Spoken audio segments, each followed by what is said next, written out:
could tell like Denzel's putting everything into that scene. I got mine too, young G, 9mm, and a lot of reasons why you shouldn't f with me either, young G.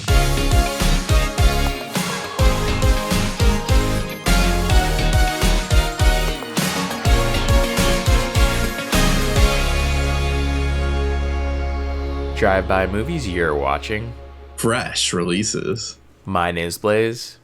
And I'm James. And this week we're talking Spike Lee's latest, Highest to Lowest.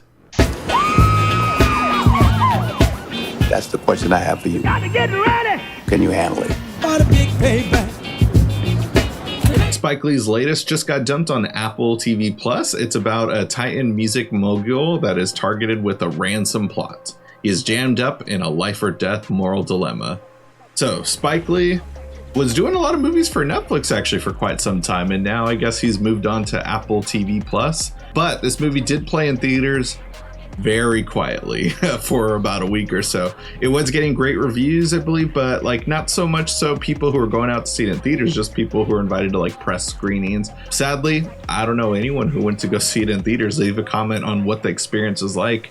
But you know, a week later it came out on Apple TV for us. We were able to check it out. Blaise, what are your thoughts coming out of it?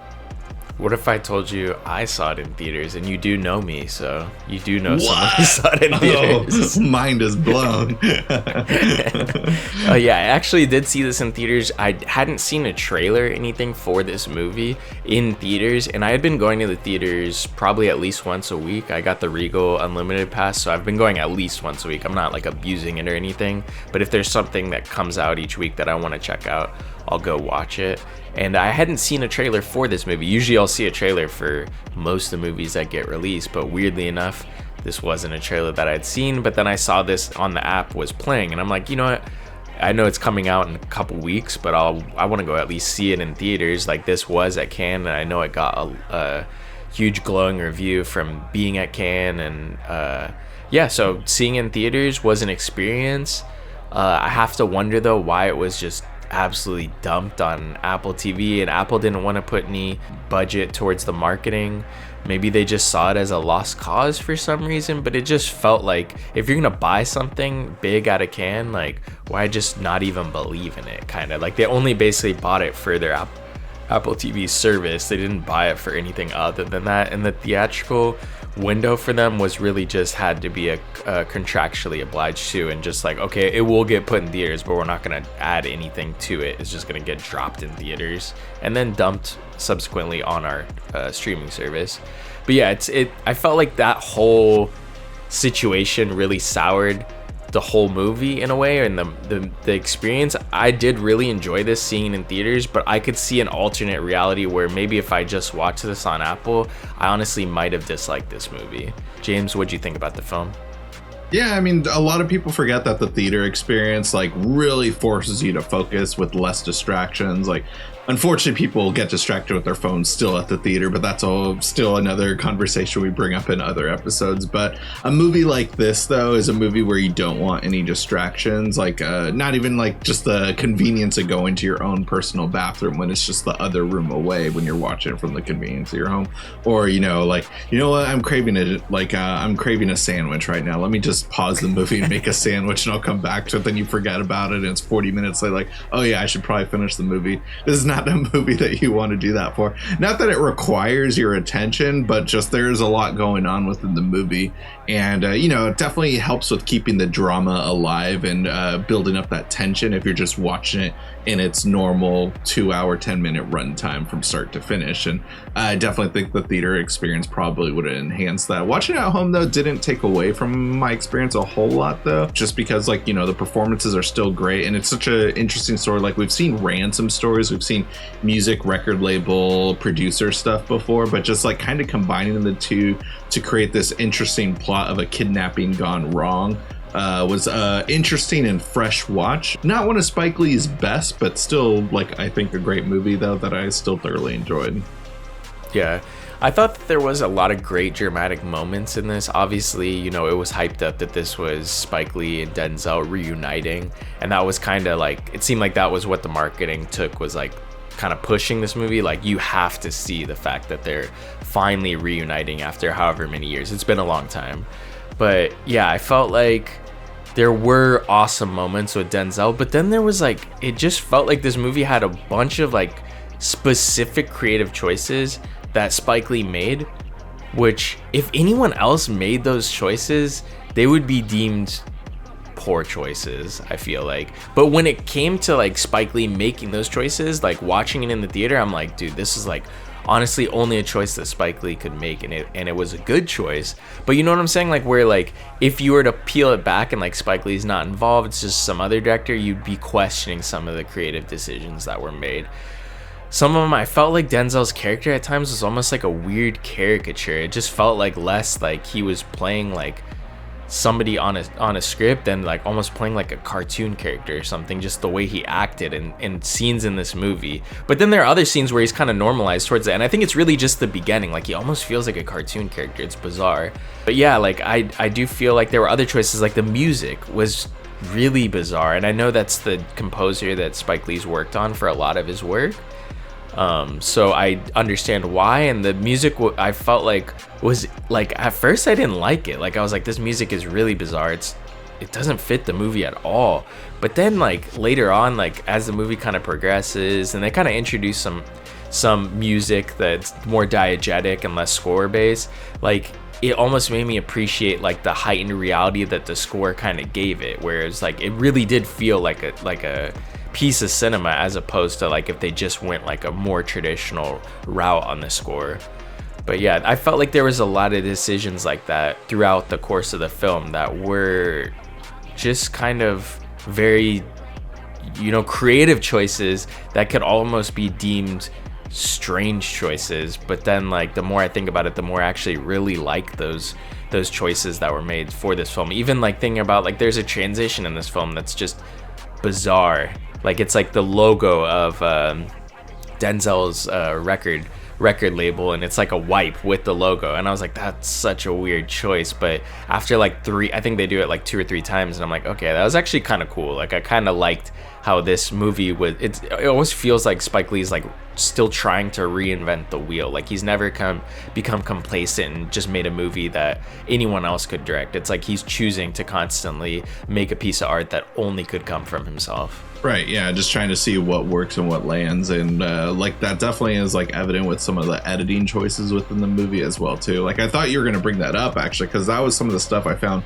kind of jarring. There isn't necessarily jump cuts within the movie, but just there are awkward angles that it'll like cut to, like you know, there's I forget the term that we used in film school, but just I always remember when you're shooting like over the shoulder shots and stuff, or like during conversations, and then going to the opposite shoulder will feel very uncomfortable to an audience, basically. And there were like a lot of like conversations, especially towards the beginning of the movie, where I remember it was jumping between sides. And, you know, like a lot of times it caught me off guard, where I was just like, wait, is this a different scene? But no, it's still the same sequence and stuff. So those are interesting takes. And yeah, like definitely with the music, it didn't seem as jarring to me at first, but like now thinking about it though, like the music did, like, because I kind of went into this movie blind, so I wasn't sure what the tone of the movie really was gonna be altogether. I forgot, like at one point, like Denzel Washington keeps calling himself like, I'm this person, I'm that person. I was waiting for him to say the equalizer or something like that. I'm the brutalizer. I'm the Buddhicizer. I'm the accelerator. I ain't the type of that be pissing in your elevator, but sometimes the rap game remind me of the crap game. I used to sport Pallies and Gazelles with black frames, but now I'm in the new chicks, Tex, and Becks. Honestly, like that scene, like a lot, there's some scenes like that was honestly probably one of my favorite scenes in the movie. There's a couple really good scenes. I think that was one of them where I was like, it would be cool if he was if David King was like a good rapper, but he's kind of corny in that scene, honestly. Like he's almost feels like Will Smith. Like Will Smith is like the ultimate corny rapper final boss, and he feels like that almost. Like it is cool because he's just throwing it out there. He's not like a rapper, and you have ASAP as like that young new rapper, and it's I don't know, it was just done well, where like you could tell like Denzel's putting everything into that scene, even though he's saying some like corny shit that like you'd see for coming from Will Smith, where Will Smith's saying like the most corny stuff, but people are like, nah, people in the studio are like, nah, you killed it, man. But like, you know, realistically, bro, if you rewatch that video, you're gonna think he sucked. Like I know there's a recent video of Will Smith doing a freestyle on I forget, it's a radio show or like a YouTube show that does freestyles, and it is the corniest thing I've ever seen. But in the studio, everyone's like hyping him up, and it's like just so hilarious. But it really reminded me of that, like when David King's in the studio with A$AP Rocky. That scene honestly was one of my favorites because of right before that scene, you see the full handoff between Jeffrey Wright to Denzel. It's like the gun being handed off. And I was saying, like, if there's not a gun in this movie, this could possibly suck. I have like a rule with Denzel where it's like, if Denzel doesn't pull out a gun or have a gun in a movie, the movie's gonna suck. Like, every movie he doesn't have a gun in is bad. As soon as the handoff of the gun happened, I'm like, all right, buckle up. Like, this movie's about to be sick. Like, the movie was like teetering like before that, but then that's when I fully locked in there. And he gave this speech that we're hoping for too. Yeah. Exactly, yeah, he gives that really like fiery speech, and you're like, damn, Denzel is Denzel. Like, it feels like I was struggling to like, you know, with him being this cartoonish character in the beginning, but then at that point you're like fully in on David King. You've kind of like, Denzel has kind of disappeared and David King is kind of taking the forefront and taking over. But getting back to that editing in the beginning of the film, because that's really where the editing was bizarre for me. I really kind of disliked it while watching it, but like, you know, like the more I think about it, I did really enjoy that the editing was so jarring in the beginning. Like I'm saying, Spike made these choices of being like very specific and creative with things that they are jarring when you first see them, and that editing almost reminds you that, like, you know, David King is the head of Stackin' Hits Records, but there's all these, he's almost just like there surrounded by sharks, and I feel like that editing really makes you like uncomfortable with who's around him, who are all these people that are kind of there. They really gonna maybe take advantage of him when it comes to this record label that's kind of like, in a way, like not like people aren't really looking at it anymore. It's kind of failing, it's kind of on its way out, and the sharks are coming around about to, you know, dismantle this record label and kind of liquidate everything almost in a way. The editing choices were made for a reason. You know, it kind of is hard to grapple with in the beginning because that's the first thing you experience is all these creative choices, and you're like, is this the right choice? Is it not? The more I think about it, the more I did enjoy that aspect. Especially, I think the editing really gets in a flow when it gets to the handoffs scene, like where the money is handed off, the ransom money is going to get dropped from this train. I think that sequence is really cool. Just the whole, like, this Puerto Rican festival in the park was awesome. Some of the music in that scene, all the diegetic music was really cool. I thought that was like peak editing, especially for this film, was in those sequences. And yeah, I really enjoyed a lot of those sequences. Yeah, definitely. Like you know, like for the most part, this is the kind of movie that, like, I assume Apple put out just for a weekend release, and I think 1,000 theaters just to try to possibly push towards the end of the year, depending on who else is running, but see if they want to push Denzel Washington for acting. And for a movie like this that has Denzel Washington, most people are going to check it out for the acting stuff. But like, but this movie is an achievement on the technical aspects. Like, if you want like a better story from Spike Lee, like I think Da 5 Bloods is still like one of his better movies of the last, you know, few decades actually. But you know, this one like was a nice throwback to seeing those interesting editing techniques that we've seen in a lot of his previous work, and it feels like it's been a while since we've seen those kind of sequences. Like, I could be wrong, but just it felt that way. But yeah, again though, now I know what the theater experience was like though. But yeah, how was your theater experience? If you saw it, a great way to help support the show. Leave a comment down below. That's a great way to help support the show. And if you guys haven't already, go ahead and smash the like button, hit the subscribe button, and click that notification bell for all of our latest updates. And speaking of updates, catch all our social media links down below. We have Instagram, Twitter, TikTok, also our own personal letterbox accounts. That's it for this week. Tune in next week for a brand new video.